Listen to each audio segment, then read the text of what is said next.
Huwag kang susuko. Napakalungkot ng gabi, nakakatakot, nakakanerbiyos, nakakagalit, nakakawala ng pag-asa. Don't drink that poison. Just keep breathing. Keep living. Iniwan ka ng boyfriend mo, pangsyam na umalis sa buhay mo. Huwag kang tumalon sa tulay. Just keep walking. Just keep believing. 3 beses ka na bumagsak sa board. Just keep taking. Keep rowing. Huwag kang susuko. Mahal mo sa buhay, nagkakamali. Just keep forgiving. At kung ikaw naman patuloy na kinakapos, just keep striving para maabot mo ang luwalhati ng Diyos.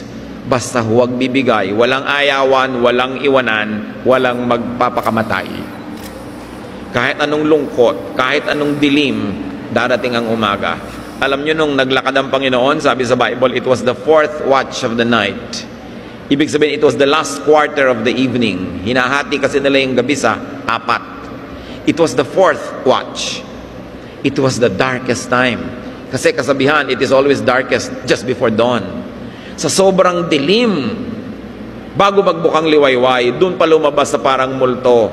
Pero hindi pala, dahil matatapos na yung dilim. Kaya kayo man, anumang kadiliman, anumang pagkasawa sa paggawa ng mabuti, anumang gusto nating pagsuko, don't give up. Never say give up. Because the Spirit of God is powerful, and above all, Jesus sees you. Jesus knows. So keep working, keep doing what you must. Stay afloat, row, swim, stay alive. Habang binubuhay ka pa ng Diyos, may maganda pa siyang plano sa iyo. Keep believing. Kahit 3 na ang bumigo sa iyo, keep believing in people. Dahil baka yung ika-4, yun na. O maka-ika-7 pa, o ika-9 pa. Just keep believing. Hoping, loving.